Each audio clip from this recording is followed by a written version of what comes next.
Boa tarde, seja bem-vindo. Este é o programa Eclésia com algumas das temáticas que marcam a atualidade informativa da Igreja Católica. É já uma longa história o itinerário das Jornadas da Juventude. Estes grandes momentos realizam-se em diversos países, dando continuidade ao desafio de João Paulo II. Tudo começou em 1985, em Roma. A Eclésia falou com Conceição Andril, que esteve no primeiro encontro mundial de jovens com o Papa. Os jovens que partem para as Jornadas de Madrid são os herdeiros de outra geração que, em 1985, respondeu a um apelo de João Paulo II, que desafiou os jovens para Roma no Domingo de Ramos desse ano. Quem respondeu à chamada foi Conceição Andril, que na Diocese de Aveiro foi pioneira na participação das Jornadas Mundiais da Juventude. Na altura, nós tínhamos uma grande paixão pelas palavras do Papa João Paulo II. Cada vez que ele falava, tinha sempre umas palavras próprias para os jovens, para além de falar até a nossa língua também, e isso motivava-nos a fazer muitas reflexões sobre as palavras dele. Quando ele dirigiu um convite deste aos jovens para estarmos com ele em Roma, claro que tínhamos que ir e tínhamos que arranjar a maneira disso, embora que economicamente na altura não era fácil movimentar-nos, não é? Mas foi com muita alegria que eu quis logo ir. Sabendo de antemão que era uma difícil etapa, porque iríamos de caminhoneta 3 dias, de dia e de noite, a dormir na caminhoneta. Mas foi com toda a alegria que fomos. Conceição Andril tinha já uma caminhada em grupo de jovens, onde refletiam sobre as palavras do Papa. João Paulo II era uma figura muito escutada e também lida pelos jovens. Lembro-me na altura de um livro que ele escreveu e que nós usávamos muito como base de reflexão, que era o Papa Fala aos Jovens, e daí que, quando ele faz um convite destes, nós não hesitámos 2 vezes em ter que arranjar uma caminhoneta daqui. Foi só uma caminhoneta, cerca de 50 jovens nessa altura que foram a Roma. Conceição já fazia parte do Secretariado Diocesano da Pastoral Juvenil e os seus contactos de preparação para as jornadas eram feitos grupo a grupo, e como não havia telemóvel nem mail, as comunicações eram por carta. Organizaram a viagem e, chegados a Roma, foi grande a surpresa. Contrariamente ao que nós podíamos esperar, a Igreja era muito mais aberta do que nós esperávamos aqui em Portugal e, curiosamente, todas as orações que tivemos com todos os outros jovens, celebrações e encontros com o Papa, eram todos muito festivos. Recordo que na altura não era comum, mas lá acontecia, que os cânticos eram todos acompanhados com bateria, guitarras elétricas, aqui o habitual nas igrejas portuguesas eram órgãozito de base e umas violas acústicas, não é? Não, lá era guitarras elétricas, baixos, bateria, muita alegria, muita vivacidade e isso trouxe-nos algumas perspectivas diferentes que depois, claro, retomámos aqui. Conceição Andril destaca também os contactos com jovens portugueses e de outras nacionalidades. Foi interessante ver colegas de muitos lados, quando foi o encontro mesmo com o Papa na Praça de São Pedro, estava dividido por determinados espaços para Portugal, para França, e muito curioso nós encontrarmos nos espaços dos outros países gente que a gente conhecia de outros tempos, não é? E que se rompia no meio da multidão para ir ter com as pessoas dos outros países que nós também conhecíamos, eram portugueses. E outra coisa curiosa era que normalmente para virmos ter direitos à praça, as ruas que davam acesso à praça vinham todas carregadas de jovens, cheinhas de jovens e sempre cantando cânticos da Igreja por ali fora no meio de Roma. Isso era de facto algo que nos enchia muito. Assim, de alguma forma, Conceição Andril sente-se portadora de uma herança. E sinto até porque a minha filha também vai para as Jornadas Mundiais da Juventude. Claro que até sou professora e também vou transmitindo isso aos meus alunos, essa alegria de fazer parte da Igreja, de ser jovem, mas também ter um espaço próprio na Igreja como jovem, e através dos grupos de jovens também fui acompanhando durante bastante tempo. Claro que depois passei para outros campos da Igreja, não dos grupos de jovens, mas aos filhos a gente vai transmitindo isso também, e a prova é que de facto a minha filha também vai, não é? Só isso transmitindo. Na hora em que outros jovens se preparam para esta aventura, fica a mensagem de quem já a viveu há 26 anos. Tenho a dizer que, de facto, as jornadas são um pontapé de saída ou o prolongar de uma reflexão já feita, mas que deve ser feito também com algum sentido de peregrinar. de sentir que a vida também tem passos em que nós temos que dar, não só pelas facilidades, mas com alguma caminhada interior, que penso que eles irão fazer, até porque têm as pré-jornadas primeiro para fazer essa caminhada interior. Penso que eles devem aproveitar, estas oportunidades são únicas e devem aproveitar estar com o Papa, ouvir as suas palavras sábias, porque este Papa também tem palavras muito sábias. As diferentes gerações das Jornadas Mundiais da Juventude, um testemunho de fé que passa e se atualiza em cada edição desta iniciativa da Igreja junto dos jovens. E às terças-feiras continuamos a pautar o Eclésia com testemunhos de voluntariado. Dentro ou fora de portas, histórias de gente que em algum período da sua vida viveu simplesmente para servir o próximo.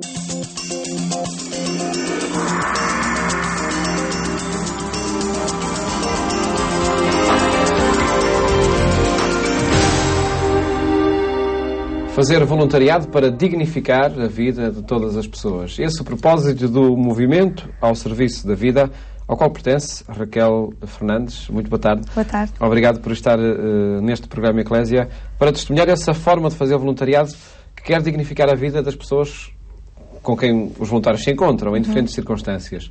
E como é que isso acontece? Como é que isso se faz? Em várias vertentes e de muitas maneiras. O MSV tem 2 projetos assim grandes, que é em Alcotim, no Brasil. E o nosso objetivo principal é estar com as pessoas. Mais do que fazer isto ou aquilo? Sim, mais do que isso, estar com as pessoas. Que é uma forma das pessoas se sentirem amadas, de se sentirem acolhidas, de sentirem que têm um lugar, que têm uma história para contar. E isso é muito importante. E de que forma é que surgiu esta ideia de dignificar a vida das pessoas através do voluntariado? Surgiu há cerca de 20 anos com um grupo de jovens que fundaram o MSV e que foram 2 meses, ou na altura do verão, foram para o Brasil junto às Irmãs Escravas do Sagrado Coração de Jesus e fizeram voluntariado. E quando voltaram para Portugal, a vontade continuou de fundar um movimento, de se dedicarem a estes projetos de voluntariado, e a partir daí foram nascendo vários projetos do MSV.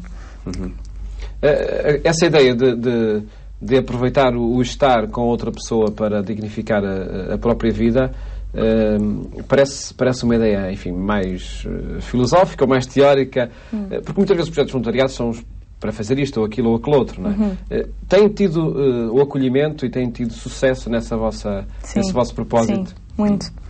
Porque as pessoas têm necessidade de quem as ouça, de quem esteja com elas? Têm muito.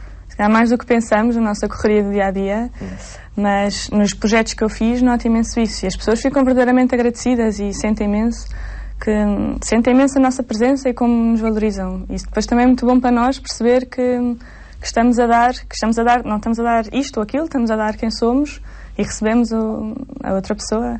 Isso é... Pessoalmente, então, em que projetos é que esteve envolvida? Estive envolvida há um ano passado, estive no Brasil 2 meses. E este ano e o ano que passou estive em Alcotim, uma vez por mês, um fim de semana por mês, nos montes, em Alcotim, que é na Serra Algarvia.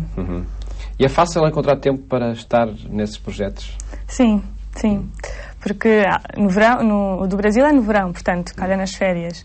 E o de Alcotim é um fim de semana por mês. E se uma pessoa se organizar, dá perfeitamente. Consegue. No meio do estudo universitário, não é? Sim.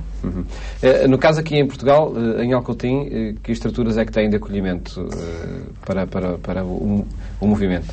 Em Alcotim nós trabalhamos com a paróquia de lá, que é pequenina, que é o padre de lá, que nos acolhe, e como é um padre que conhece muito os montes e as pessoas, sabe perfeitamente as necessidades de cada pessoa, de cada monte, porque são montes isolados e não têm muita ligação entre si.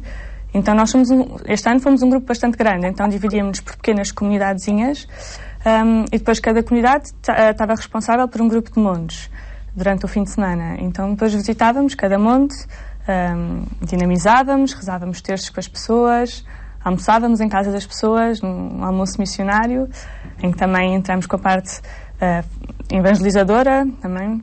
Mas no fundo é evangelizar, mas mais pela presença, porque às vezes não sabe muito bem introduzir o tema, ou as pessoas não, às vezes, mesmo em Alcotim nós vemos muito como são pessoas mais idosas, a sua fé é assim uma fé muito de tradições então é diferente a maneira como temos de falar e como temos de levar Cristo a essas pessoas.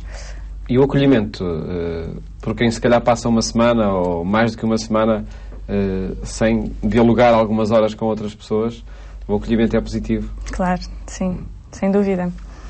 É como uma pérola que, no meio do mês, para aquelas pessoas, porque é uma zona muito desertificada e os filhos, a maior parte dos filhos já foram para Lisboa ou para outras cidades, então estão muito sozinhos. E então receber assim uma presença jovem e animadora é muito bom. No Brasil, o projeto que desenvolvem no Brasil tem a mesma identidade? Se calhar concretiza-se um pouco de forma diferente? Sim. Sim, na medida em que... Embora sempre na mesma presença que procura, claro, não é? Sim. Mas são 2 meses, portanto é um tempo muito mais prolongado. A comunidade também é mais pequena, éramos 3 pessoas. Cada ano varia, consoante as disponibilidades que as pessoas dão. O ano passado éramos 3 e ficámos num bairro e os nossos trabalhos também eram semelhantes. Era visitas às casas das pessoas, nos bairros. Também tínhamos um ATL, em que fazíamos atividades com os miúdos, a partir dos 12 anos, dos 12 aos 16, 2 vezes por semana. E depois também ajudámos a criar uma comunidade católica no bairro, que era um bairro em crescimento, então as irmãs de lá pediram que ajudássemos a dinamizar essa parte e animávamos os terços e as missas e pronto, para surgir também esse espírito. Se bem que no Brasil é um espírito, né, é muito mais, o catolicismo é muito mais aberto, muito mais vivido, assim... Mais emotivo, não é? Mais emotivo, então, pronto. Acredito que para os jovens que participam, para vocês, tenha sido também uma experiência enriquecedora por essa via, não é? Claro, muito. Estando em bairros, estando numa sociedade brasileira que muitas vezes acusa essa dimensão do perigo, não foi preciso também ter alertas para algum perigo que pudesse existir no trabalho que desenvolve? Não senti. Naquele bairro não senti. Claro que havia historial e havia história de gangues, mas nada, não senti perigo. As intenções eram positivas, as vossas e de quem estava convosco? Claro, não é? Sim. O impacto, ao chegar a uma realidade diferente, com a proposta de presença, qual foi o impacto pessoal que sentiu? No Brasil? Sim. Foi muito bom. Claro que é difícil a adaptação ao início, mas depois é muito enriquecedor e vamos aprendendo mesmo com este caráter de presença, de estar ali, não fazer coisas palpáveis, mas perceber que é com a nossa presença e com as nossas palavras ou com só o simples estar com as pessoas que é isso que é valorizável e é isso que podemos fazer aqui também, não é? Com as pessoas da nossa família, com os nossos amigos, e isso ensina-nos imenso. Mas claro que também nos ensina a história das pessoas, a história de vida, são histórias de vida duríssimas e as condições de vida das pessoas também não são nada fáceis e aprendemos imenso com a fé que nos transmitem e uma fé bastante vivida, porque de facto é Deus que lhes vale e a nós às vezes temos outras e lá não, aquilo é mesmo de raiz, então também aprendemos imenso com as pessoas que conhecemos lá. A disponibilidade no meio de um percurso universitário para 2 meses, por exemplo, esses 2 meses que fazem no Brasil, é preciso, enfim, algum jogo, é preciso encontrar aí até meios financeiros também para que isso se possa concretizar? Sim, a parte financeira é levada a cabo também por angariações que fazemos do MSV, portanto, dá uma ajuda. E em relação à parte de organização de tempo, não sei, no fundo é uma vontade de dar esse tempo, porque de facto temos esse tempo, não é de aulas, é uma vontade de dar, de crescer noutros aspectos também da nossa vida. E que até pode ir um pouco ao arrepio do que é o perfil do ser jovem hoje, em que é preciso fazer alguma coisa e que seja visível, que seja muito concreta. No caso da vossa proposta é esse querer estar, não é? Querer ser para os outros. De facto muito específica, muito original. É uma forma de fazer voluntariado que surge no seu caso, Raquel Fernandes, no contexto de outros projetos de voluntariado também? Sim. Entrei no MSV quando entrei para a faculdade, portanto há 2 anos. Mas antes já tinha feito outros projetos. Fiz um projeto em Cabo Verde de 15 dias e depois outros pequenos projetos de banco alimentar e assim mais esporádicos. Mas sim, já é uma coisa de algum tempo. E opta por esse projetos voluntariados porquê? O que é que eles contribuem para a formação pessoal, para a formação académica também? Acho que é uma vontade de sair de mim e de ir ao encontro das pessoas e do enriquecimento todo que isso dá. E vai concretizando isso de formas diferentes. Também aqui em Lisboa, em algum projeto de voluntariado? Em Lisboa agora não, só este ano não, mas o ano passado e há 2 anos também estive num projeto que também é do MSB, o projeto Girassol, que é com pessoas idosas da Baixa Lisboeta. Acompanhar uma vez por semana uma pessoa, um idoso da Baixa, ou que está no lar, ou que vive na sua casa, mas que também estão muito sozinhos e que também precisam de companhia. E existe o conhecimento prévio dessas situações? Sim, nós falamos com a Junta e há uma senhora do lar também que acompanha muito estes casos e que nos vai indicando as pessoas que mais precisam, as pessoas que querem, também há pessoas que não querem. Portanto, as pessoas que querem e assim, uma vez por semana, 2 pessoas, em duplas, vamos acompanhando esses casos. É, portanto, esta dimensão do voluntariado, uma dimensão da vida e da cidadania para manter presente na sua vida? Sim, acho que sim. Para benefício próprio e daqueles com quem estamos, sim, não é? Sim. Muito bem, muito obrigado por esse testemunho. Obrigada, Felicidades. Obrigada. Obrigado.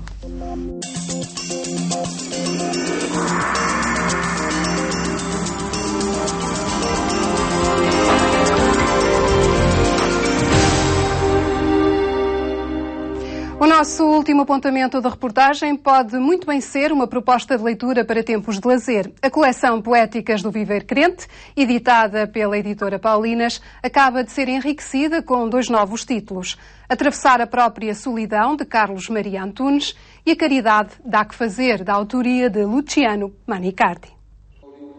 Tornaram-se menos exigentes. A Capela do Rato, em Lisboa, acolheu a apresentação dos 2 novos volumes desta coleção, coordenada pelo padre Tolentino Mendonça, que destaca a importância desta forma de propor o Evangelho ao mundo contemporâneo. E dizer como é importante, no espaço católico e cristão, de certa forma, tornar mais exigente o nível da nossa catequese e colocar na nossa língua literatura de cariz religioso e espiritual que possa efetivamente ser um contributo para a maturação da nossa experiência de fé e do lugar dos cristãos no mundo. Atravessar a Própria Solidão, de Carlos Maria Antunes, e A Caridade Dá Que Fazer, da autoria de Luciano Manicardi, são as novidades que enriquecem agora esta coleção Poéticas do Viver Crente. Estes 2 volumes de Luciano Manicardi, A Caridade Dá Que Fazer, e de Carlos Maria Antunes, Atravessar a Própria Solidão, eu penso que são 2 textos de natureza diferente, mas que têm entre si, partilham entre si uma densidade